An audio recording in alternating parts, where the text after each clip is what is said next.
अस्सलाम वालेकुम, welcome to my channel cook with Mrs Saad. आज मैं भल्ले बनाने लगी थी जो दही भल्लों में डलते हैं, भल्ले बनाने लगी थी तो मैंने कहा मैं आपसे शेयर करती हूँ। चलें आए शुरू करते हैं कैसे बनते हैं। चलें जी, एक बोल ले लेंगे, उसमें हम 2 प्याली भरकर बेसन डाल देंगे। 2 प्याली भरकर हम बेसन डाल देंगे। इसमें पिसा हुआ ज़ीरा डालेंगे, पिसा हुआ ज़ीरा डाल देंगे और नमक इसमें थोड़ा-सा ज़्यादा डालेंगे। ये 1 चम्मच से ज़्यादा है, 1.5 चम्मच नमक डालने लगी हूँ क्योंकि ये बाद में पानी में भिगो के फिर ये इसका असर ख़त्म हो जाता है। और ये थोड़ी-सी अजवाइन लेके अच्छी तरह से उसे पीस के तो इसमें डालेंगे और फिर इसको आपस में अच्छी तरह से एक दफ़ा मिक्स कर लेंगे। इसका बहुत ध्यान से ख़्याल रखना है, पानी ज़्यादा नहीं डालना है, ये डालेंगे थोड़ा-थोड़ा करके पानी हम, ना इसे ज़्यादा सख्त रखना है और ना ज़्यादा नरम। और इसमें अभी मीठा सोडा भी डलेगा पर वो इस टाइम पे अभी नहीं डलेगा।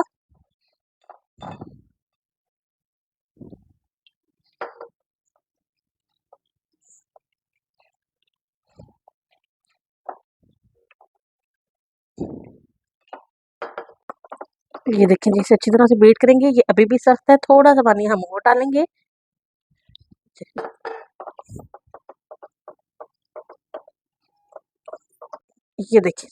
ये देखिए ना ये हमारा पतला है और ना ये हमारा गहरा है। ये देखिए ये करते हुए ये देखिए एक ही जगह पे इकट्ठे हो रहे हैं, ऐसे ही हमारे बनेंगे। पर अभी हम फिलहाल इसे 15 से 20 मिनट के लिए रेस्ट के लिए रखेंगे। चले जी 20 मिनट हो गए हैं, अब हम इसे उतारेंगे और अब हम एक दफ़ा इसे दोबारा बीट करेंगे, अच्छी तरह से चेक करेंगे।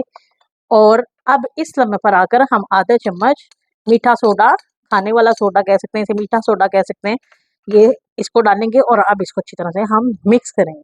अच्छी तरह से एक दफ़ा बीट कर लेंगे। ये अब हमारे बिल्कुल ठीक से हो गए। अब हम ऑयल चूल्हे पे रखेंगे और ऑयल ज़्यादा गर्म नहीं होना चाहिए। चलिए शुरू करते हैं। बिस्मिल्लाहिर्रहमानिर्रहीम। ऑयल हमने ले लिया है, अब इस तरह यूँ हम लेंगे, भरकर इसे साइड से ऐसे करेंगे साफ और इसे ऐसे करके बिल्कुल सीधा बिल्कुल रख देंगे। इसको हिलाएँगे नहीं बिल्कुल भी। इसके ऊपर ही रखेंगे, अगर इसे हिलाएँगे तो वो जलेबी की शक्ल पड़ जाएगा, ये खुद ब खुद फूल के ऊपर आ जाएगा। एक तरीका तो ये है। ये देखिए जी, इसका दूसरा तरीका ये है कि यूँ करेंगे हम और दूसरे चम्मच से इसे हम ऐसे रखते जाएँगे और यूँ दूसरे चम्मच से इसे उतार के ऐसे रखते जाएँगे। ओके, ऐसे लेंगे और दूसरे चम्मच से इसको सारा का सारा रखते जाएँगे, ये खुद ब खुद फूलते जाएँगे भी। ऐसे लेंगे और इसको ऐसे रखते जाएँगे। आपकी मर्ज़ी, आप जौन-सा मर्ज़ी तरीका यूज़ कर सकते हैं।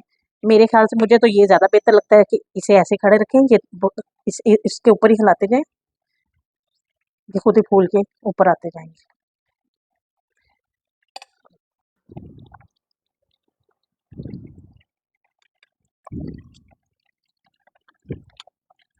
हल्की आँच पे इसे पकाने हैं जब तक ये हो रहे हैं। आप वीडियो को लाइक, शेयर, सब्सक्राइब ज़रूर कीजिए। हल्की आँच पे पकाने हैं ताकि ये अंदर तक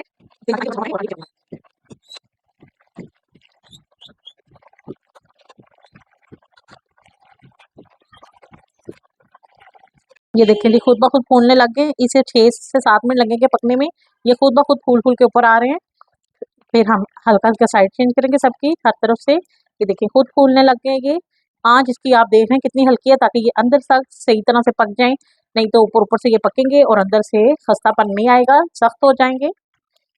ये देखिए कितने ज़बरदस्त दोनों तरीके मैंने आपको बता दिए, जो आपको आसान लगे तरीका आप वो कर सकते हैं। देखिए जी कितना खूबसूरत सा कलर आ रहा है। अभी थोड़ा-सा और आने देंगे। जब तक ये हो रहा है आप वीडियो को लाइक, शेयर, सब्सक्राइब ज़रूर कीजिएगा। ये आपका प्यार होता है, इनाम होता है, शफ़क़त होती है। तो ये आप बना के सेव भी कर सकते हैं। इसे किसी कंटेनर में, ज़िप लॉक शॉपर में डाल के आप रख सकते हैं, जहाँ से हवा का गुज़र ना होता हो जिस बर्तन में। और अगर इस्तेमाल करना हो तो आप पानी में भिगो के, इसमें नमक इसलिए ज़्यादा थोड़ा डाला है कि इसमें पानी में भिगो के रखते हैं तो इसका नमक वैसे ही निकल जाता है आधे से ज़्यादा।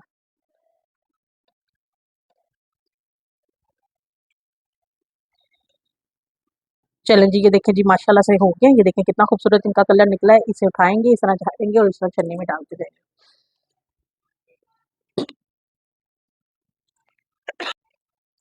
ऐसे करके इसे डालते जाएँ। ज़बरदस्त से हमारे फूल गए हैं। कैसे आपको ज़बरदस्त तरीका है। बस आपने इसका ख़्याल रखना होता है कि कितना गहरा या हल्का रखना होता है बेसन। ये देखिए जी, माशाल्लाह से हमारे भल्ले ज़बरदस्त से तैयार हुए हैं। आप भी बनाइएगा, खाइएगा, इस्तेमाल कीजिएगा। और दही भल्लों में या किसी भी चीज़ में खाली दही में भी डाल के बड़ा मज़ा आता है। आप बनाइएगा, इस्तेमाल कीजिएगा और मुझे बताइएगा आपको कैसे लगे। वीडियो को लाइक, शेयर और सब्सक्राइब ज़रूर कीजिएगा। इंशाअल्लाह ताला मैं मिलती हूँ आपको अपनी अगली वीडियो के साथ। तब तक के लिए अल्लाह हाफ़िज़।